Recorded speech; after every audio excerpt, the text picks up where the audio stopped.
সুপ্রিয় দর্শক, আসসালামু আলাইকুম। আপনাদের প্রত্যেককে আমন্ত্রণ জানাচ্ছি বাংলা ভিশনের প্রতিদিনের আয়োজন যে কথা বলতে চাই অনুষ্ঠানে। আপনাদের সঙ্গে আছি আমি জিয়া খান। দর্শক, আপনারা জানেন এই অনুষ্ঠানের মাধ্যমে আমরা সমসাময়িক নানা বিষয় নিয়ে আলোচনা করে থাকি। আজ আমাদের আলোচনার বিষয় প্রাপ্তি অপ্রাপ্তির জুলাই। আর এই বিষয়টি নিয়ে আলোচনার জন্য আমার সঙ্গে স্টুডিওতে উপস্থিত আছেন দুজন অতিথি। তারা হলেন শরীফুজ্জামান শরীফ, সাবেক সভাপতি বাংলাদেশ ছাত্র ইউনিয়ন, এবং সারওয়ার তুষার, যুগ্ম আহ্বায়ক জাতীয় নাগরিক পার্টি। আপনাদের দুজনকে স্বাগত জানাচ্ছি। দর্শক, জুলাই সনদ বাস্তবায়নের অন্যতম গুরুত্বপূর্ণ ধাপ হিসেবে সংবিধান সংশোধনের উদ্যোগ নিয়েছে সরকার। সেই লক্ষ্যে গত সোমবার জাতীয় সংসদে স্বরাষ্ট্রমন্ত্রী সালাউদ্দিন আহমেদকে সভাপতি করে 12 সদস্যের একটি বিশেষ কমিটি গঠন করা হয়। এই প্রস্তাব প্রত্যাখ্যান করে সংসদ থেকে ওয়াকআউট করেন বিরোধী সংসদ সদস্যরা। পরে তাদের অনুপস্থিতিতে কণ্ঠ ভোটে প্রস্তাবটি পাশ হয়। আলোচনাটি শুরু করব আমরা সারওয়ার তুষার, আপনাকে দিই। এই যে সংবিধান সংস্কার পদ্ধতি নিয়ে সরকার এবং বিরোধী পক্ষের যে বিপরীতমুখী অবস্থান, সেটাকে আপনি কীভাবে দেখছেন? আপনাকে ধন্যবাদ। মূলত এটা একটা প্রেক্ষাপট আছে। প্রেক্ষাপটটা হচ্ছে যে আপনার নিশ্চয়ই মনে আছে যে অন্তর্বর্তী সরকারের আমলে যে জাতীয় ঐক্যমত্য কমিশন হলো, সেই জাতীয় ঐক্যমত্য কমিশনও আবার অনেকগুলো আলাদা আলাদা কমিশনের, সংবিধান সংস্কার, নির্বাচন, দুদক ইত্যাদি, এই সকল কমিশনের একটা সম্মিলিত রূপ আকারে দীর্ঘদিন যাবৎ প্রায় 6-7 মাস প্রথমে কী ধরনের সংস্কার আমাদের লাগবে সেটা ঠিক করেছে, দ্যাট ইজ জুলাই সনদ। এবং এরপরে আলোচনাটা হয়েছে যে আমাদের যেহেতু 90-এর 3 জোটের রূপরেখার অভিজ্ঞতা আছে, অর্থাৎ শুধু একটা কাগজ বা প্রেসক্রিপশন বানালে তো হবে না, সেটা কিভাবে বাস্তবায়ন করতে হবে, পদ্ধতিটা কি, সেটা আমাদের ঠিক করতে হবে। এবং তখন সেখানে আলোচনা হয়েছে লম্বা সময়। এবং আপনি জানেন যে অন্তর্বর্তী সরকারের কমিশনগুলো যে স্প্রেডশিট পাঠিয়েছিল রাজনৈতিক দলগুলোতে, যে এই সংস্কার এটা আপনি কীভাবে করতে চান, 6টা পদ্ধতি তারা তখন দিয়েছিল, যে গণভোটের মাধ্যমে করতে চান, নির্বাচনের পরে করতে চান, গণপরিষদের মাধ্যমে করতে চান, ইত্যাদি ইত্যাদি। একটা ঐক্যমত্যে এসে আপনি কোথায় এসে থামলেন যে একটা গণভোট। তো গণভোটে যখন গণভোটটা কিন্তু বিএনপির প্রস্তাব ছিল, এবং আপনি তখনকার পত্রপত্রিকা, আপনাদের মিডিয়া নিউজগুলো দেখেন, তখন ওখানে যিনি বিএনপির প্রতিনিধিত্ব করতেন, বর্তমান মাননীয় স্বরাষ্ট্রমন্ত্রী, তিনি কিন্তু তখন বলেছেন যে আমরাই এটা প্রস্তাব করেছি। ওকে, ভালো, আমরা সবাই মেনে নিয়েছি ইন গুড ফেইথ। তো এখন গণভোট তো আমাদের সংবিধানে, এক্সিস্টিং যে সংবিধান সেখানে নাই। এই কথাটা আলোচনায় এসেছিল যে গণভোট নাই, তাহলে কিভাবে আমরা গণভোট আয়োজন করব। তখনই কিন্তু এই জুলাই সনদ বাস্তবায়নের আদেশটার কথা এসেছে, যে আমরা তাহলে এমন একটা এক্সট্রা কনস্টিটিউশনাল আদেশ দেব যেটা আসলে গণভোট এবং নির্বাচনটা আয়োজন করবে। কারণ আপনি যদি একেবারে স্ট্রিক্টলি আক্ষরিকভাবে এই সংবিধানের ভেতর থেকে সংবিধানকে ফলো করতে যান, তাহলে এই সংবিধানে 2029 সালের আগে কোনো নির্বাচনের রূপরেখাও নাই। কে জানতো গণঅভ্যুত্থান হবে, তাই না? ফলে ওই আদেশের ভিত্তিতেই এই জিনিসটা ঘটেছে। এবং আদেশটা যে দিতে হবে, রাষ্ট্রপতিকে দিতে হবে, এই কথাটা তখন সংবাদ সম্মেলন করে, ওগুলো সব আর্কাইভ করা আছে, সব আপনার পাবলিক নলেজের বিষয়। যে বিএনপি তখন স্থায়ী কমিটির অক্টোবর মাসে তাদের স্থায়ী কমিটির মিটিং পরবর্তী সংবাদ সম্মেলনে তারা বলেছিল যে রাষ্ট্রপতিকে আদেশটা জারি করতে হবে। তাহলে সেই অনুযায়ী আদেশটা জারি হয়েছে। আপনি কিন্তু আদেশ বাস্তবায়ন করবেন না, খেয়াল রাখেন, আদেশটা কিন্তু মূল বিষয় না। মূল বিষয়টা হচ্ছে যে আপনার এখানে আসাটা হলো আমার মূল উদ্দেশ্য, টকশোতে আসা। এখন আমি সিঁড়িতে আসতে পারি অথবা আমি লিফটে আসতে পারি, যেটা সহজ সেটাতে আমি এসেছি। কিন্তু যখন আপনি সিঁড়িতে আসলেন কেন, নাকি লিফটে আসলেন, এটা নিয়ে যখন বেশি কথা বলেন, মানে বিএনপি এটাতে বেশি ফোকাস করতে যায়, তখন এই যে এখানে আসাটা যে মূল উদ্দেশ্য, ওই গণভোটটা বাস্তবায়ন করাটা যে মূল উদ্দেশ্য, সেটা কিন্তু হারিয়ে যায়। যাই হোক, তখন আপনার নির্বাচনের আগে আমাদের মাননীয় প্রধানমন্ত্রী জনাব তারেক রহমান তিনি কিন্তু বললেন যে 29 জানুয়ারি যে আপনারা গণভোটে হ্যাঁ ভোট দেবেন। খেয়াল করে দেখেন, তিনি এটা বলেন নাই যে আপনারা গণভোটে ভোট দেবেন। গণভোটে ভোট দেবেন বলার মানে হতো আপনি ফ্রি, আইদার হ্যাঁ দেন অথবা না দেন। তিনি ক্যাটাগরিক্যালি বলেছেন যে যেভাবে ধানের শীর্ষে ভোট দেবেন সেভাবে গণভোটে হ্যাঁ ভোট দেবেন। তাহলে সার্বিকভাবে বিষয়টা কী দাঁড়াচ্ছে, আমরা ওখানে ঐক্যমত্যে আসলাম যে একটা গণভোট হবে, যে জুলাই সনদ বাস্তবায়ন আদেশের ভিত্তিতে গণভোট হবে, এবং সেই গণভোটের পরে 180 দিনের জন্য এই যে পার্লামেন্টটা প্রেক্ষাপট, এটা সবাই ক্লিয়ার। কিন্তু প্রশ্ন হচ্ছে এই যে এখন যে অবস্থানে এসে দাঁড়িয়েছে সবকিছু মিলে, এটার আসলে আমরা এখনকার অবস্থা, এই প্রেক্ষাপটটা এই কারণে বলতে হলো, এখনকার অবস্থাটা হচ্ছে যে আপনার এটা করার কথা, মানে এটা কোন জায়গায় দাঁড়াবে আর কি। হ্যাঁ, বলছি যে 180 দিনের জন্য আপনাকে একটা সংবিধান সংস্কার পরিষদ গঠন করার কথা। আপনি সেটা যখন করেন নাই, আবারও শূন্য থেকে আলাপ শুরু করতে চাচ্ছেন, সংবিধান সংশোধন কমিটির কথা বলছেন, তখন বিরোধী দল এটা রাজি হয়নি, তারা ওয়াকআউট করেছে এবং তারা আন্দোলন করার কথা বলছে। এবং এই আন্দোলনের মাধ্যমে চাপ বৃদ্ধি, সরকারের উপর চাপ বৃদ্ধি করা ছাড়া এটা বাস্তবায়নে কিন্তু কোনো টেকসই পদ্ধতি নাই। কারণ সংশোধন অতীতেও বাংলাদেশে হয়েছে, অনেকবার হয়েছে, সেই সংশোধনগুলো ধরে রাখা যায় নাই।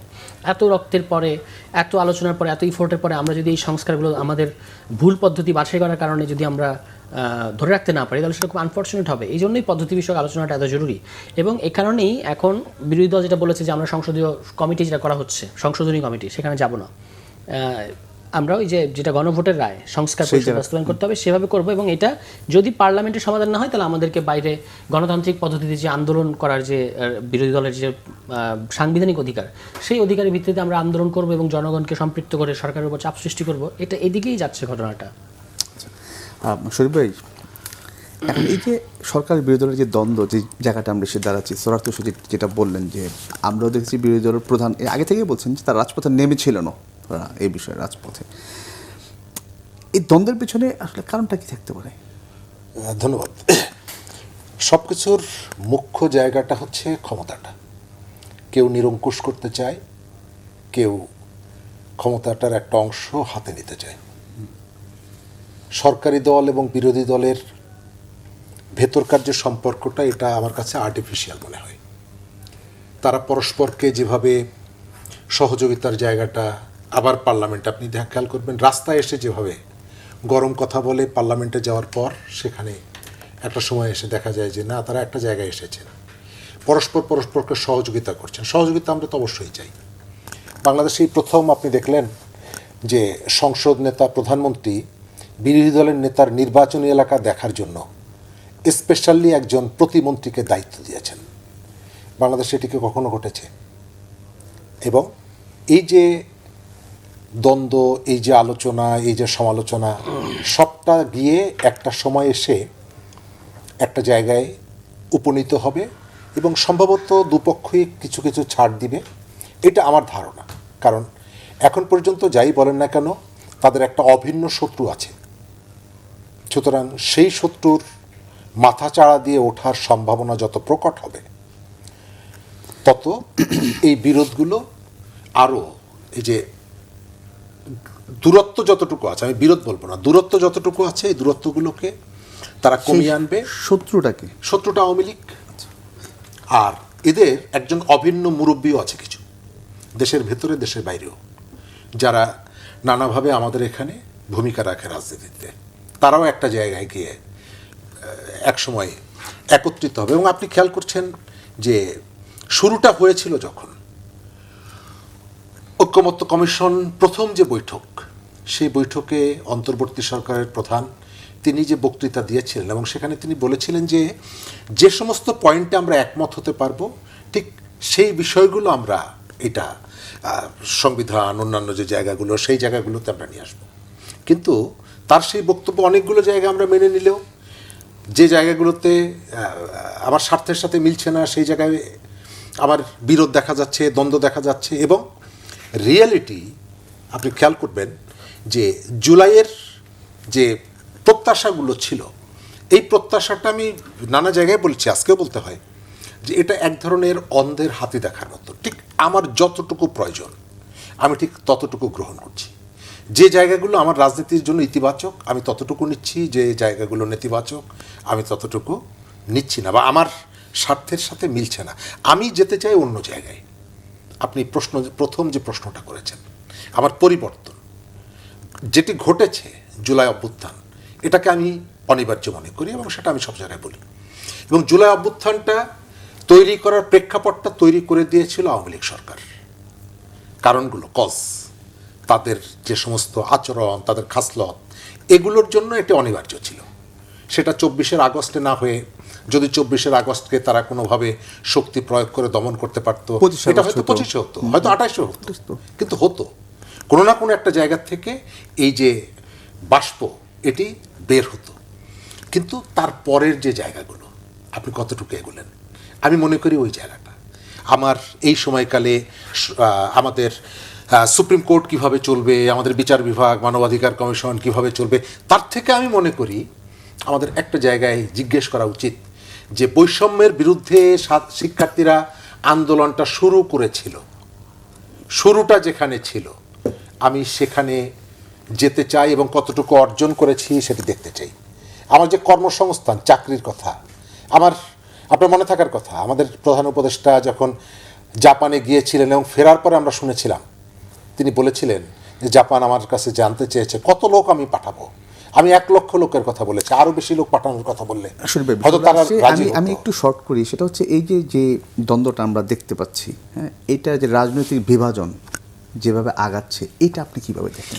ওই যে আমি বললাম যে এটি মিলে যাবে এক সময়, মিলে যাবে। এইটি যে বিরাট সংঘাত তৈরি হবে রাস্তায়, সংসদে, বিভিন্ন জায়গায়, আমার কাছে সেটি মনে হয় না। আমার কাছে মনে হয় তাদের মধ্যকার কতগুলো জায়গা রাজনীতিতে সংকটটা তৈরি করে কখন, মানে আপনি যখন উভয় পক্ষের মধ্যে নো রিটার্ন একটা জায়গায় চলে যায়, সামাজিক সম্পর্কগুলো নষ্ট হয়ে যায়, পারস্পরিক ব্যক্তিগত সম্পর্কগুলো যখন নষ্ট হয়ে যায়, তখন এই ধরনের একটা পরিস্থিতি তৈরি হয়। আজকে আমার যতটুকু ধারণা যে যারা বাংলাদেশ থেকে পালিয়েছে, আওয়ামী লীগ, শেখ হাসিনা বা তার সরকারের যারা আছে, তাদের অনেকেই যদি বাংলাদেশে এখন যারা আছে তাদের কাছে যদি টেলিফোনও করে, অনেকে টেলিফোন ধরবেন না। কেন? সম্পর্ক জায়গাটা তারা এমন জায়গায় নিয়ে গিয়েছিলেন, রাজনীতির বাইরে ব্যক্তিগত একটা সম্পর্ক অনেক জায়গায় থাকে, মেনটেন করে, কিন্তু এই যে কালচারটা এমন জায়গায় নিয়ে গিয়েছিলেন। কিন্তু এই যে সরকারি দল এবং বিরোধী দল পার্লামেন্টের, আমি তাদের মধ্যে সেই সংযোগটা দেখি, সম্পর্কটা দেখি, আন্তঃসম্পর্কটা দেখি। যে আপনি আম পাঠিয়ে দিচ্ছেন 5 কেজি করে, অমুক পাঠাচ্ছেন, তমুক পাঠাচ্ছেন, তার মানে হলো পার্লামেন্টের বাইরে, রাজনীতির বাইরে ওই যে ব্যক্তিগত পারস্পরিক দল টু দল সংযোগটা আছে। সুতরাং এই সংযোগ ধরে এখানে অন্য কোনো সংকট যদি তৈরি হয়, অর্থাৎ তৃতীয় পক্ষের উপস্থিতি, সেই ধরনের পরিস্থিতি তৈরি হলে তারা নিজেরা এই দূরত্বগুলো মিটিয়ে ফেলবে। ধন্যবাদ শরীফ ভাই। স্যার তুষার, আপনাদের আহ্বায়ক উনি এক জায়গায় বলেছেন যে শেখ হাসিনার আপিলের সুযোগ নেই, মৃত্যুদণ্ড কার্যকর করতে হবে। তিনি বলেছেন তিনি হাসিনার একটি সাক্ষাৎকার দেখেছেন, সে ডিসেম্বরে দেশে ফিরবে। আমার প্রশ্ন হচ্ছে যে হাসিনা যে ডিসেম্বরে দেশে ফিরবে, এটা কি আপনারা মানে এনসিপিকে আমরা এটা নিয়ে কথা বলতে দেখিনি, এখন আপনারা এই কথাটা বলছেন, তার মানে ডিসেম্বরে দেশে ফিরছেন? ফিরলে ওয়েলকাম, যেটা উনি বলেছেন, যে বক্তব্যটার কথা আপনি বললেন, উনি বলেছেন আপিল না, সম্ভবত উনি বলেছেন যে আত্মসমর্পণের কোনো সুযোগ নেই, কারণ তিনি দণ্ডপ্রাপ্ত আসামি এবং বাংলাদেশে মাটিতে তিনি প্রবেশ করলে আইন অনুযায়ী তাকে প্রথমে গ্রেফতার করা হবে এবং তারপর তার রায় কার্যকর করা হবে। এটা হচ্ছে বক্তব্য। এখন এই যে ফেরার যে আলোচনাটা, এটাকে আমি মনে করি যে শেখ হাসিনার তরফের আলোচনা, স্বাধীন আলোচনা, ব্যাপারটা সেরকম না। এটা ইন্ডিয়ার একটা বার্তা বাংলাদেশের প্রতি এবং এক ধরনের বার্গেইন করা। যেহেতু আমাদের পররাষ্ট্রনীতির একটা বৈচিত্র্য আমরা দেখতে পাচ্ছি, বর্তমান নির্বাচিত সরকার নিজের মতো করে সিদ্ধান্ত নিচ্ছে, ভারতকে তার প্রথম গন্তব্য হিসেবে নেয় নাই, হ্যাঁ, কি বলে, এই ইলেকশনের পরে, মানে সফরের প্রথম আপনার ওটা রাইট, হ্যাঁ, প্রথম সরকার মানে সরকারি সফর হিসেবে, বিদেশ সফর হিসেবে ভারতকে বেছে নেয় নাই। এবং এটা তো বোঝা যাচ্ছে যে বিএনপি সরকার যেটা চেয়েছে, এটা নিয়ে ভারতে লেখালেখি হয়েছে যে ভারতে নির্বাচনের পরে সম্পর্কটা স্বাভাবিক হবে, এটা বিএনপি সরকারের প্রত্যাশা ছিল। যে আপনি ভিসাটা যদি ওপেন করেছে, ভিসাটা লম্বা সময় ধরে তারা আটকে রেখেছিল, তারপরে আপনার এখন পুশিং চলছে, এরকম একটা বাস্তবতায় তো ভারত প্রথম ডেস্টিনি হতে পারতো না বা প্রথম গন্তব্য হতে পারতো না, স্বাভাবিকভাবে তারা ওইখানে যায় নাই। ফলে ভারত এটাকে একটা বার্গেনিং চিপ হিসেবে, শেখ হাসিনাকে বার্গেনিং চিপ হিসেবে এটা বোঝাতে চাচ্ছে যে তাকে আমরা বাংলাদেশে পাঠাতে চাই। তো এখন ঘটনা হচ্ছে যে আপনি দেখবেন তাদের যিনি সরকারি মুখপাত্র, ভদ্রলোকের নাম ভুলে গেলাম, উনি কিন্তু আবার বললেন এই যখন রয়টার্সের ইন্টারভিউ পরে, যে এই বন্দি প্রত্যর্পণের বিষয়টা আইন অনুযায়ী ঘটবে, এখানে দুই সরকারের বিষয় এটা। তার মানে আমাদের যেটা বক্তব্য এবং সরকারি তরফ থেকে এটা বলা হয়েছে, আপনি দেখবেন পররাষ্ট্র প্রতিমন্ত্রী শামা ওবায়দের কথা বলেছেন, চিফ প্রসিকিউটর একই কথা বলেছেন যে এইখানে তো তিনি তো আর স্বাধীনভাবে আত্মসমর্পণ করবেন এসে, সেই সুযোগ নাই, তাকে এসে মানে ভারত তাকে আমাদের কাছে হস্তান্তর করবে, এটা ঘটতে পারে সর্বোচ্চ। তিনি যদি এটা করেন, আমরা তো অন্তর্বর্তী সরকারের আমল থেকেই তো আমরা তো এক্সট্রাডিশন, ওই যে চুক্তি আছে, ট্রিটি আছে আমাদের ভারতের সাথে, সেটার আন্ডারে কিন্তু আমরা তাদের শেখ হাসিনাকে ফেরত চেয়েছি, ঠিক আছে। কিন্তু এখন আপনি জানেন যে ক্রমশ আওয়ামী লীগের রাজনৈতিক ভবিষ্যৎ এটা মানে মুছে যাচ্ছে। এ কারণে এই যে চোরাগোপ্তা যে বিভিন্ন মিছিল মিটিং তাদের লোকজন করে বিভিন্ন টাকা পয়সা বিনিময়ে, তাদেরকে তো একটা বুঝ দিতে হবে যে হ্যাঁ, এটার একটা ভবিষ্যৎ আছে, তোমরা যেটা করছো, রিস্ক নিচ্ছ, ঝুঁকি নিচ্ছ, এটার একটা ভবিষ্যৎ আছে। সুতরাং আমি ফেরত আসছি, এবং এই যে এখন দেখবেন যে তাদের বিভিন্ন প্রোপাগান্ডা যে চ্যানেলগুলো, যারা যে সমস্ত পলাতক সাংবাদিক নামধারী যে সমস্ত আওয়ামী লীগেরা পালিয়ে গেছে এবং তাদের আওয়ামী লীগ নেতারা এরা বিদেশে বসে বসে টক শো করে আর কি ইউটিউবে, তখন দেখবেন যে একটা হরেক রকম বাহারি প্রোপাগান্ডা তারা ওখান থেকে ছড়ায়। যে যশোর বেনাপোল দিয়ে লং মার্চ করতে করতে আসবে, লন্ডন থেকে বিমানে করে আগে এক ঝাঁক আওয়ামী লীগ নেতারা আসবে, তারপর শেখ হাসিনা আসবে, এগুলো বলে তারা আসলে নিজেদেরকে এক ধরনের বুঝ দেয়া, প্রবোধ দেয়া এবং তাদের নেতাকর্মী দিয়ে যাদেরকে তারা ঝুঁকিতে ফেলে গেছে, এটা সবচেয়ে ইম্পর্টেন্ট। যে একটা তো কারণ লাগবে আপনার, যে আপনি একটা কোম্পানি খুলেছেন, ওই কোম্পানির মালিক এবং যে পরিচালনা পর্ষদ তারা পালিয়ে গেল টাকা পয়সা সবকিছু লুট করে এবং কোম্পানিটাকে বিপদে ফেলে রেখে গেল। এখন তাদেরকে আপনি কি বুঝ দিবেন? একটা জায়গায় আমি ভুলে যাব, সেটা হচ্ছে আমরা এর আগেও তাকে বলতে শুনেছি আর কি, যেটা বিভিন্ন সামাজিক মাধ্যমের কল্যাণে, যে চট করে উনি দেশে ঢুকে যাবেন, সেই জায়গাটাতে চলে যাওয়ার পর আমরা কিন্তু এখন এসে হচ্ছে ডিসেম্বরে আসবে। আপনি যে জায়গাটা বললেন যে নেতাকর্মীদের বুস্ট করা, আমার প্রশ্ন হচ্ছে এর সত্যতাটা আসলে কি? এর কোনো সত্যতা নাই। এটা আপনি দেখেন চট করে ঢুকে পড়বো, আগস্টে আসবো, অমুক মাসে আসবে, এরকম কিন্তু অনেকগুলো তারা হাইপ তোলার চেষ্টা করেছে। এটা ছাড়া দেশে যে আমি যেটা বলছিলাম, যে দেশে যাদেরকে আপনি বিপদে ফেলে গেছেন, হ্যাঁ ধরেন আপনি একটা আর্থিক প্রতিষ্ঠান, এখন অনেক মানুষের টাকা আপনার কাছে, প্রতিষ্ঠানের পরিচালনা পর্ষদ ওই চেয়ারম্যান সাহেব সহ যদি টাকা পয়সা নিয়ে ভেগে যায়, তাহলে ওই প্রতিষ্ঠানে যারা চাকরি করে তারা বিপদে পড়বে না? তা আওয়ামী লীগের এই মানে নেতাদের হয়েছে সেই অবস্থা, মানে যারা দেশে আছে। ফলে তাদেরকে তো একটা বুঝ দিতে হয় যে আমরা আসছি, আবারও ফেরত আসবো, তোমরা এগুলো চালিয়ে যাও, ঠিক আছে? এবং আওয়ামী লীগের তো এখন কোনো দায় নাই। আপনি রাজনৈতিক দলের যে কোনো রাজনৈতিক কর্মসূচি দিলে তাকে একটা দায় নিতে হয়, এটার পাবলিক রিয়াকশন কি হবে, পাবলিক এটা পছন্দ করবে কি করবে না, এটা বিবেচনায় নিয়ে আপনার কর্মসূচি দিতে হয়। এবং পাবলিকের ডিমান্ড মাথায় রেখে সেটা নিতে হয়। আপনি যখন ডেমোক্রেটিক ফ্রেমের বাইরে চলে গেছেন, তখন আপনি ওই সব ভোর 6টার সময় একটা চোরাগুপ্তা মিছিল, কয়েকজনের মুখে টুখে একেবারে জঙ্গিদের মতো মুখটুক বেঁধে, তারপরে একটা ককটেল ফুটিয়ে জয় বাংলা স্লোগান দিয়ে ব্যানারটা রেখে দৌড় দেয়া, এগুলো তো রাজনৈতিক কর্মসূচি না, এগুলো নাশকতা জ্বালাও পোড়াও। এই নাশকতা জ্বালাও পোড়াও করে তো তারা ফেরত আসতে পারবে না। তুষার, আপনি যেটা শুরুতে বলে গেলেন যে ভারতের বার্গেনিংয়ের যে জায়গাটা, তার মানে হচ্ছে গিয়ে এই সরকারকে চাপে রাখার যে কৌশল হিসেবে তারা কি এই কাজটা করতেছে? 100%। এটা ভারতের নতুন কোনো ট্যাকটিক্স না। আপনি জানবেন যে যখন আমরা মুক্তিযুদ্ধে, যখন আমাদের মুজিব বাহিনীর একাংশ ট্রেনিং নিচ্ছিল হাফলং এবং দেরাদুনে, তখনও কিন্তু সেখানে আপনার ওই ভারত যা কি বলে তিব্বতের তিব্বতের যে বিদ্রোহীদেরকে ওখানে রেখেছিল, তাদেরকে কিন্তু পরে আর কোনো কাজে ব্যবহার করতে পারে নাই। তারা ওখানে ছিল। আপনি দালাই লামার ব্যাপারটা জানেন, কিন্তু দালাই লামার সাথে শেখ হাসিনার একটা খুব সিগনিফিক্যান্ট পার্থক্য আছে। দালাই লামা তো মানবতা বিরোধী অপরাধের দায়ে দণ্ডিত আসামি না, শেখ হাসিনা আসামি। ফলে শেখ হাসিনার ওই উপযোগিতাটা কিন্তু ভারতের নাই, ভারতের কাছে নাই। ভারত এখন তাকে নিয়ে কি করবে, এটাও ভারতের জন্য একটা বিরাট চিন্তার বিষয় দাঁড়িয়েছে। আমরা জুলাই যোদ্ধা, একদম সামনের সারির যোদ্ধা, সেই জায়গা থেকে যদি আমি একটু জানতে চাই যে হাসিনার ফেরাটা আসলে কতটা সহজ হবে? যেভাবে বলুন, যেটাই আসুক, মানে আপনাদের জায়গা থেকে আমরা চাই আসুক, এটা হলো আমাদের অবস্থান। কিন্তু ভারত তাকে সহসা বাংলাদেশের কাছে দেবে এরকম আমার কাছে মনে হয় না। তার কারণ হচ্ছে দক্ষিণ এশিয়ায় ভারত, সেটা তো পরে, কিন্তু আপনারা চান আসুক, কেন চান? আমরা তো শাস্তি নিশ্চিত করতে হবে, তার দণ্ড নিশ্চিত করতে হবে। তিনি তো দণ্ডপ্রাপ্ত অলরেডি, তিনি তো এখন শুধু অভিযুক্ত না, তিনি প্রমাণিত আসামি, তাই না? তাকে আপনার দেশের ট্রাইব্যুনাল তার বিরুদ্ধে মামলার রায় দিয়েছে, এখন সেই মামলা কার্যকর করতে হবে। এই জন্য আমরা চাই, এটা একটা জাস্টিসের প্রশ্ন। এখনও আমাদের শহীদ পরিবার আমাদের চারপাশে আছে, আহতরা আমাদের চারপাশে আছে। আমরা যখন তাদের দিকে দেখি, আমরা তো ওই শেখ হাসিনাকে ওখানে মমি বানিয়ে রেখে এটাকে চাটনির মতো করে ব্যবহার করতে চাই না। আমরা চাই এটার জাস্টিস নিশ্চিত করা উচিত, যাতে পরবর্তীতে এটা নিয়ে রাজনীতি করা না যায়। এটা হলো আমাদের পজিশন। কিন্তু ভারত শেখ হাসিনাকে হস্তান্তর করবে বাংলাদেশের কাছে, আমার কাছে মনে হয় না। এর কারণ হচ্ছে ভারত দক্ষিণ এশিয়ায় তো তার মিত্র, এটা তো মিত্র হারাবে। আপনার মনে থাকবে যখন শেখ হাসিনা ওখানে গেল, এবং সে তো প্রেশারের জায়গা হারাবে।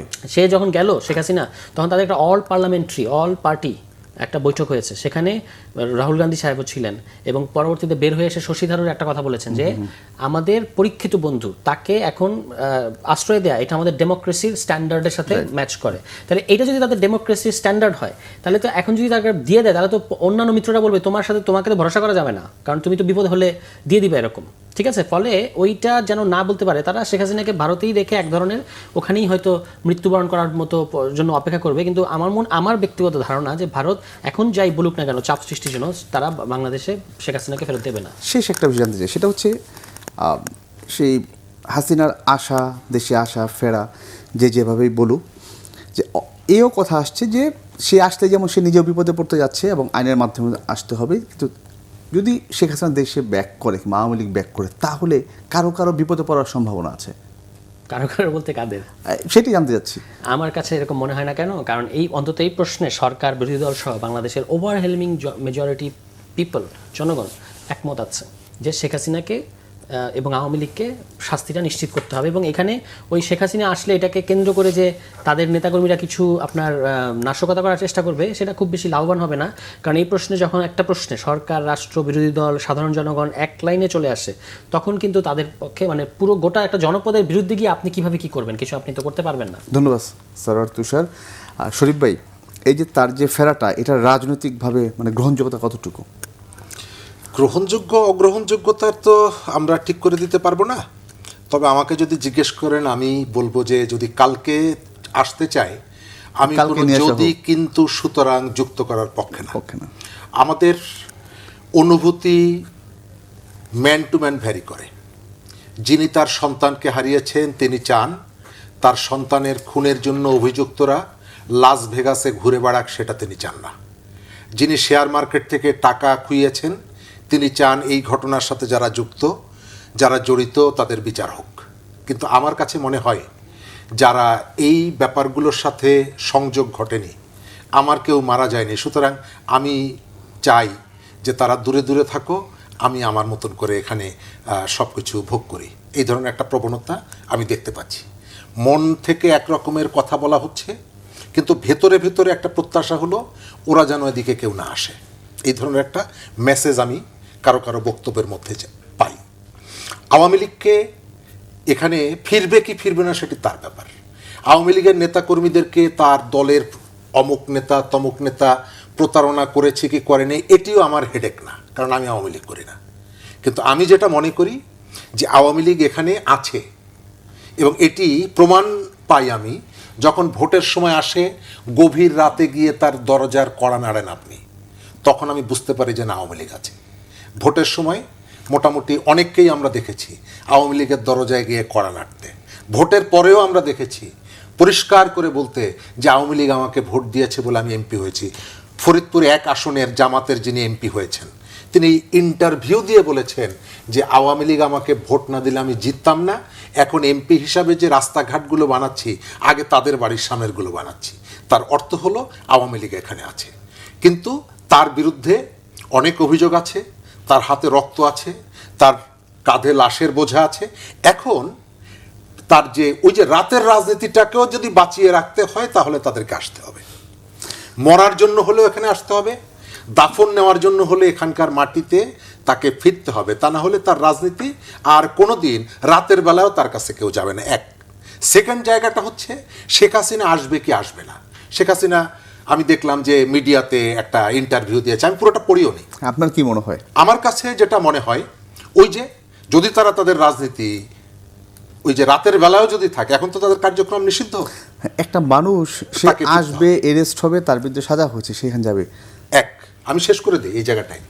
আমি ছোটবেলায় অনেক সময় কিছু মানে সরোয়ার তুষার যেটা বলে গেলেন যে মোটিভটা তো ওইটাই, যে এই যে যারা নেতাকর্মী এখানে যারা ঝিমিয়ে পড়া যারা আছে এদেরকে জাস্ট উজ্জীবিত করা, এইটা আমার এর বাইরে অন্য কিছু দেখেন না। শেখ হাসিনা কাকে উজ্জীবিত করার জন্য করছে না করছে, আওয়ামী লীগের নেতাকর্মীদেরকে ফেলে চলে গেছে, তাদের জন্য আমার কোনো দয়া মায়া নেই, এরা সব আওয়ামী লীগ। সুতরাং আমি যেটা দেখি যে আমি মনে করি এখানে যারা ভিকটিম যে পরিবারগুলো তারা অবশ্যই চাইবে যে যাদের বিরুদ্ধে অভিযোগ আছে তারা দেশে আসবে এবং তারা বিচারের মুখোমুখি হবে। কিন্তু যাদের স্বজন মারা যায়নি অথবা এগুলো নিয়ে এক ধরনের রাজনৈতিক সুবিধা, আমার ধারণা তাদের একটি অংশ চাইছে যে তা না আসুক।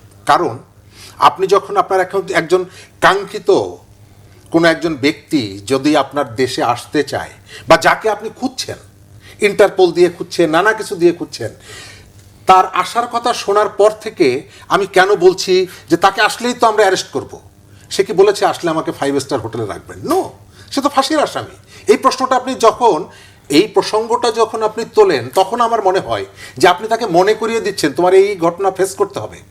একটা কিশোর ঘরে যখন অপরাধ করে এবং বাইরে চলে যায়, তারপর সে যখন বাড়িতে আসতে চায়, আর আপনি যখন বলেন যে তুমি কিন্তু তরকারিতে লবণ দিয়ে গিয়েছো। আমরা সময় স্বল্পতার জন্য আরেকটা কোশ্চেন আমি ঠিক আছে ভুলে যাব। সরোয়ার তুষার এটা বলে গেলেন যে ভারতের যে কৌশল সেই জায়গাটায়, যে এই 2 বছর চুপ থাকার পর হঠাৎ করে হাসিনা এনডিটিভিকে ইন্টারভিউ দিলেন, তারপর দেশে ফেরার, রয়টার্সকে দেশে ফেরার যে ঘোষণা দিলেন, সব কিছু মিলিয়ে এই যে দিল্লির যে কৌশল, আমরা কত কৌশল দেখব? মানে এখানে সবাই কৌশল অবলম্বন করতে চায়, দিল্লিও চায়, ইসলামাবাদও চায়, আপনার ওই কাঠমান্ডুও চায়। যে যখন তার জন্য সহায়ক পরিবেশ পায় তখন সে তার কৌশলটা অবলম্বন করতে চায়। এক, সেকেন্ড হচ্ছে দিল্লি এর ভিতর থেকে কি অ্যাচিভ করতে চায়, এটা ইম্পর্টেন্ট। এর ভেতর থেকে কি অ্যাচিভ করতে চায়, আমরা তাকে কি কি দেইনি এবং দিতে বাকি আছে। আপনি কি মনে হয় যে দিল্লির সাথে আমাদের এখন যে সরকার আছে তার সম্পর্ক খুবই খারাপ? আমার কাছে তো মনে হয় না। আমার কাছে তো মনে হয় না যে দিল্লির সরকার এখানকার সরকারকে এত একটা চাপ দিতে হবে কতগুলো জায়গায় তার কাছাকাছি আসার জন্য। আমি তো দেখি যে আমাদের যে পররাষ্ট্র মন্ত্রী, তিনি তো তার সাথে তো সম্পর্ক খারাপ না, তিনি তো একজন মধ্যস্থতাকারী বিভিন্ন পক্ষের সঙ্গে, তিনি তো খুব ভালোভাবে দিল্লির সঙ্গে মিলেমিশে চলেন, বন্ধু হিসাব মতো করে চলেন। সুতরাং কিন্তু এই যে জায়গাটা সীমান্তের জায়গা, তো আমরা সেই জায়গাটা দেখি না, বন্ধুত্বের জায়গাটা এখন দেখতে পাই। আপনার শুধুমাত্র সীমান্ত দিয়েই তো আপনি পুরো একটা দেশের সম্পর্ককে করবেন না। হ্যাঁ, আপনার নিরাপত্তা ইস্যুতে আপনি সীমান্তটাকে হাইলাইট করবেন, কিন্তু আপনার ব্যবসা বাণিজ্য অন্যান্য যে জায়গাগুলো আছে, পারস্পরিক সংযোগের জায়গা, গত 2 বছরে এই জায়গাগুলোতে কি মানে আমাদের বাণিজ্যের যে সম্পর্কটা দেখেন, এটা কি কমেছে আওয়ামী লীগের সময়? অবশ্যই কমেছে। তারা 5 আগস্টের পর আমাদের বিভিন্ন সীমান্তে যেসব পণ্যগুলা ছিল সেগুলা তারা চুক্তি বাতিল করেছে। নো, আপনি দেখেন বাংলাদেশ ইন্ডিয়ার থেকে আমদানি কমিয়েছে, তার এখানে রপ্তানি আপনি কমিয়েছেন। আপনারা এটা আপনার সক্ষমতা বা যোগ্যতা অনুযায়ী বার্গেনিং আপনি করতে পারেন, কিন্তু ইন্ডিয়ার থেকে আপনার আমদানি কিন্তু কোনোভাবে কমেনি, আমদানি কমেনি। আমি ফোকাসটা করতে চাই ওই জায়গাটায়। আমি মনে করি যে জুলাইয়ের হত্যাকাণ্ড সহ 15 বছরের যে অপরাধ, সেই অপরাধের জন্য আওয়ামী লীগের বহু নেতাকর্মী, তার প্রধানমন্ত্রী, তার মন্ত্রীদের অনেকেই দায় আছে। সুতরাং তারা যদি দেশে আসতে চায়, ওয়েলকাম করা উচিত, যে তুমি আসো, এসে আইনের মুখোমুখি হও, আইনকে ফেস করো। আর সেটি আমি যখন ওই অ্যাপ্রোচ না করে যখন মনে করিয়ে দেই যে তোমার বিরুদ্ধে কিন্তু ঢিল মারার একটা অভিযোগ আছে, তোমার বিরুদ্ধে এইটার অভিযোগ আছে, একজন ফাঁসির আসামি সর্বোচ্চ আদালত থেকে ফাঁসির দণ্ড হয়েছে তার, সে আসলে সেটা ফেস করবে। আমি তাকে যে ভয়টা দেখাচ্ছি, আমি তাকে বলছি তোমাকে কিন্তু জেলে যেতে হবে, তোমার কিন্তু জামিন চাওয়ার কোনো সুযোগ নাই, এগুলো নাই তো। এগুলোকে বারবার মনে করায় দেওয়ার অর্থ হলো যে তাকে ভয় দেখানো, যে তুমি এদিকে এসো না, তুমি দূরে দূরে থাকো। ধন্যবাদ শরীফ ভাই। সারার তুষার, জুলাই অভ্যুত্থানের 2 বছর, অনেক আহত, অনেকে বিদেশে চিকিৎসা নিয়েছেন। শহীদদের সংখ্যা 1400 বলা হলেও লাশ শনাক্ত হয়েছে 843 জনের। মানে 2 বছর পরে এসে এইসব নিয়ে এখন কথা বলতে হচ্ছে আমাদের, শহীদদের সংখ্যা নিয়ে, আহতদের চিকিৎসার বিষয় নিয়ে। কেন, মানে কোন জায়গাটায় আমরা আসলে? এটা তো আমাদের একটা জাতিগত ব্যর্থতা আমি বলবো, এবং শহীদদের প্রতি এক ধরনের অবজ্ঞা। আপনি দেখবেন যে মুক্তিযুদ্ধের শহীদদের তালিকাটাও কিন্তু এখন আমরা প্রপারলি করতে পারিনি, সেটা তো 53 বছর আগের ঘটনা। কিংবা মুক্তিযোদ্ধাদের তালিকা সংজ্ঞা নিয়েও এখনও পুরোপুরি বিতর্কগুলো মীমাংসা হয় না, যেগুলো অনেক আগে হয়ে যাওয়া উচিত ছিল। জুলাই গণঅভ্যুত্থানে 2 বছর হয়েছে, এখনও অনেক শহীদের মামলার তদন্ত শুরু হয় নাই। আলোচিত মামলার মধ্যে মুগ্ধর মামলার এখনও তদন্ত শুরু হয় নাই, ওয়াসিমের মামলার এখনও তদন্ত শুরু হয় নাই, এবং সরকারি গ্যাজেট হচ্ছে 843 জন, জাতিসংঘের হিসাব বলছে 1400। আবার সেদিন চিফ প্রসিকিউটর বললেন যে একটা হাসপাতালের নামটা তিনি নেন নাই, হাসপাতালের পাশে একটা নদীতে অনেক লাশ ভাসিয়ে দেওয়া হয়েছে, এটা সম্প্রতি তারা তদন্ত করে জানতে পারছেন, গণকবর তো আছে।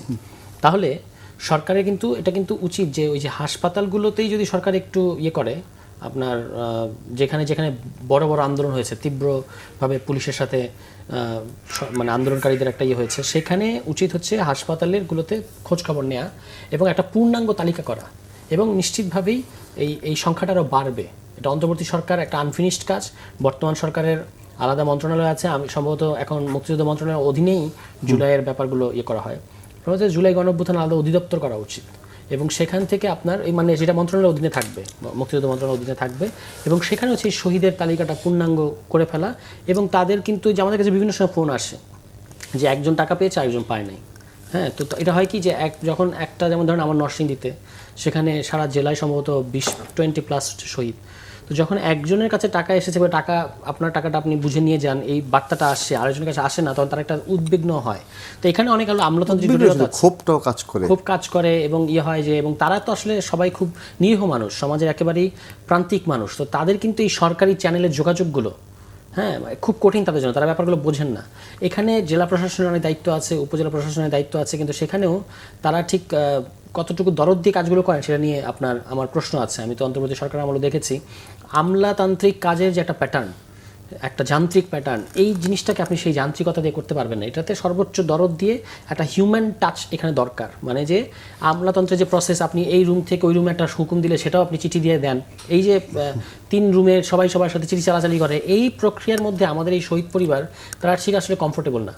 তাদের জন্য দরকার হচ্ছে আপনি প্রথাগত প্রক্রিয়ার বাইরে কিভাবে তারা দ্রুততম সময়ের মধ্যে টাকা পাবে, কিংবা সরকার তো সম্ভবত বাজেটেও তাদের জন্য বরাদ্দ রেখেছে, তাদেরকে পুনর্বাসন, বিভিন্ন জায়গায় পুনর্বাসন প্রকল্প আছে, সেগুলো দ্রুততম সময়ের মধ্যে তাদেরকে ব্যবস্থা করে দেয়। এবং যে সকল পরিবারে চাকরি বা কর্মসংস্থান করতে পারার মতো সক্ষম ব্যক্তি আছেন তাদেরকে তাদের যোগ্যতা অনুযায়ী চাকরি দেয়া, এককালীন, মানে এটা ওই যে কোটার ব্যাপার না, এককালীন চাকরি এটা দেওয়া উচিত সরকারের। এইগুলো যদি দ্রুততম সময়ে আপনি করতে পারেন তাহলে এই প্রশ্নগুলো মীমাংসিত হয়ে যাবে। না হলে কিন্তু তাদের গ্রিভেন্সটা আরও বাড়তে থাকবে। তাদেরকে আমাদের সমাজে আমাদের মনে রাখতে হবে, আজকে আমাদের এই বাংলাদেশ বলেন, এই গণতান্ত্রিক পরিবেশ, নির্বাচন, সংসদ, যত কিছুই আমরা দেখতে পাচ্ছি, সব কিন্তু তাদের অবদানের কাছে, এই শহীদদের অবদানের কাছে সবচেয়ে বড় মাস্টার মাইন্ড যদি থাকে নস্যি, আমি মনে করি।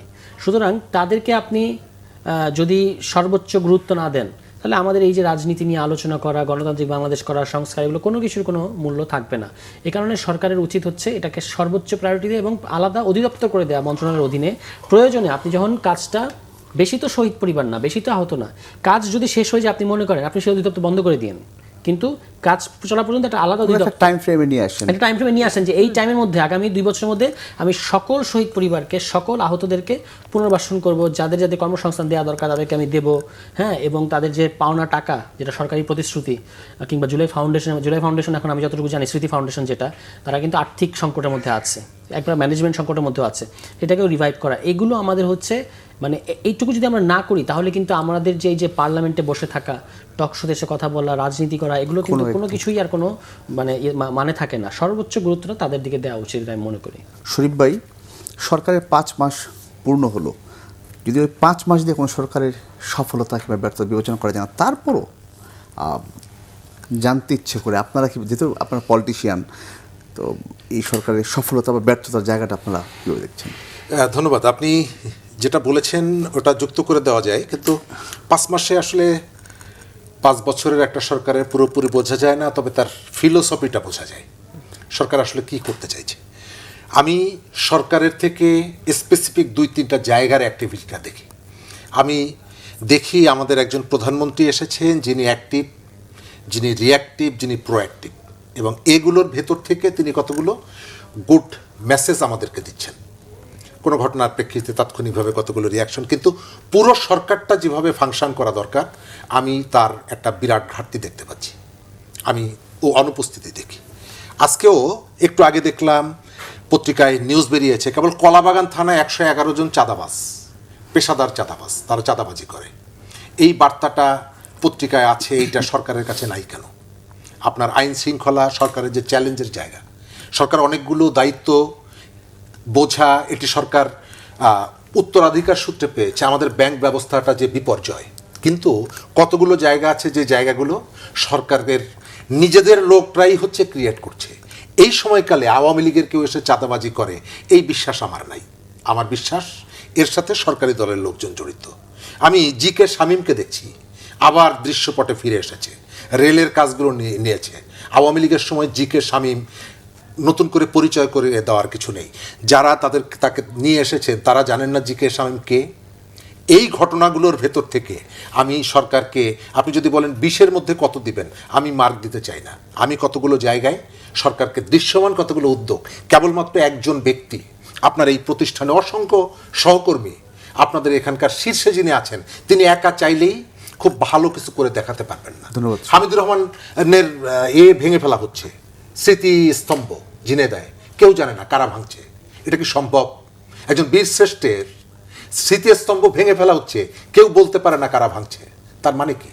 মানে হলো যে আপনার কোঅর্ডিনেশনটা প্রপারলি হচ্ছে না। ধন্যবাদ। কোঅর্ডিনেশনটা প্রপারলি হচ্ছে না সরকারের, এটা দিয়ে তুষার এটার সাথে আমি মোটামুটি একমত। কারণ গত 5 মাসে একটা তো মানে আপনি সরকারের অভিমুখটা বুঝতে পারবেন, 5 মাস যথেষ্ট সময় না, কিন্তু তার অভিমুখটা বুঝতে পারবেন যে সে আসলে কিভাবে কি করতে চায়। তো যেটা আমরা দেখতে পাচ্ছি যে প্রধানমন্ত্রীর যে একটা ব্যক্তিগত ইমেজ, সেটার উপরে সরকার নির্ভর করে চলতে যাচ্ছে। এটা যদি আপনার ইনস্টিটিউশনগুলো কাজ না করে, যাকে যেখানে বসিয়েছেন তারা যদি ঠিকমতো পারফর্ম না করে, মিনিস্ট্রিগুলো যদি পারফর্ম না করে, শুধুমাত্র প্রধানমন্ত্রীর ডাউন টু আর্থ অ্যাটিটিউড যথেষ্ট নয়। এটা হচ্ছে সরকারের প্রধান দুর্বলতা, আমি এটা মনে করি। এবং এর পাশাপাশি যেটা আমার কাছে আরও মনে হয় যে ওনার আশেপাশে যাদের মাধ্যমে উনি ইনফর্মড হন বিভিন্ন ঘটনা সম্পর্কে, সেখানে একটা গ্যাপ আছে যে তারা কতটুকু বাংলাদেশের বিভিন্ন জায়গার ঘটনাগুলো ধরতে পারছেন এবং কতটুকু তারা অ্যালার্ট, এটা নিয়ে আমার মধ্যে একটা প্রশ্ন আছে। এর পাশাপাশি হচ্ছে যে এখনও দুর্নীতির ব্যাপারগুলো কিন্তু রয়ে গেছে, চাঁদাবাজি এটা একটা মহামারী আকার ধারণ করেছে, আইন শৃঙ্খলা পরিস্থিতি যথেষ্ট খারাপ, ওপেন গোলাগুলি হচ্ছে, হ্যাঁ, শীর্ষ সন্ত্রাসীরা বের হয়ে যাচ্ছে। তো এই জিনিসগুলো হচ্ছে সরকারের জন্য প্রধান চ্যালেঞ্জ। মানে যে আপনার অর্থনৈতিক যে ধাক্কাটা আসছে বা আসবে, IMF কিন্তু এই যে লোন দেওয়ার জন্য যে তাদের যে টিম আসবে, সে টিম আসার আগে আপনার আবার কিছু শর্ত তারা দিয়েছে, সেগুলো যদি আপনি পালন করতে না পারেন তাহলে কিন্তু তারা আপনাকে লোন দেবে না। ফলে একটা তাদের তো একটা আপনার ভর্তুকি কমাও কিংবা এরকম আরও কিছু বিষয় আছে যে যারা এমনকি জনবান্ধব ভর্তুকিগুলো কমিয়ে ফেলতে বলে, তখন এটার একটা ধাক্কা কিন্তু ইকোনমিতে আসবে। বিদ্যুতের দাম বেড়েছে, গ্যাসের দাম বেড়েছে, লোডশেডিং হচ্ছে সব জায়গায়, আইন শৃঙ্খলা পরিস্থিতি খারাপ, মানুষ ডেডলি আপনার সরকার কেমন করছে না মানুষ প্রতিদিন বুঝে কীভাবে, বিদ্যুৎ পরিস্থিতি দেখে, বাজার পরিস্থিতি দেখে, তারপর হচ্ছে আপনার আইন শৃঙ্খলা পরিস্থিতি দেখে। এগুলো কিন্তু আমরা ধরেন সরকারের অনেক ভেতরে অনেক ব্যাপার হয়তো বুঝতে পারি, যেহেতু আমরা রাজনীতি করি, কিন্তু সাধারণ মানুষ তারা সরকার কেমন পারফর্ম করছে এটা দেখালে এই 3টা জিনিস দিয়ে আমাকে আমি মনে করি যে সে বিদ্যুৎ পাচ্ছে কিনা, বাজারে গেলে জিনিসপত্রের দাম ঠিক আছে কিনা, আইন শৃঙ্খলার বা সে নিরাপদ বোধ করছে কিনা, বা চাঁদাবাজির উৎপাত আছে কিনা, এগুলো হচ্ছে তার জন্য মেজর ইস্যু। এগুলোতে সরকার যদি আরও ভালো পারফর্ম না করে তাহলে কিন্তু মানুষ আরও বেশি ফ্রাস্ট্রেটেড হতে থাকবে। এবং বিএনপি যে অতীতে যখন ক্ষমতায় ছিল তখন কিন্তু কানসার্ট, শনির আখড়া, ফুলবাড়িয়া এ ধরনের আন্দোলন হয়েছে, হ্যাঁ, মানুষ ক্ষুব্ধ হয়ে উঠেছিল। আমরা তো সরকারের সমালোচনা এই জন্য করছি যেন দেশ স্টেবল থাকে, যেন সরকার শুধরে নিতে পারে। একটু যুক্ত করে দিই, সেই জিনিসগুলোতে সরকার এখন মনোযোগ দেওয়া উচিত। একটা উপজেলা বিএনপির সভাপতি, আমি মতো মনে করি যে উপজেলা পর্যায়ে উনি প্রধানমন্ত্রী, সেই উপজেলা বিএনপির সভাপতিকে কুপিয়ে মেরে ফেলছে। আপনি চিন্তা করেন অপরাধীদের দুঃসাহসটা কোন জায়গায় চলে গেছে। কিশোরগঞ্জে কোথায় চলে গেছে এদের। ধন্যবাদ আপনার দুজনকে বাংলা ভিশন আসার জন্য। দর্শক, যে কথা বলতে চাই আজ এ পর্যন্ত, আবার দেখা হবে। সবাই ভালো থাকুন, সুস্থ থাকুন।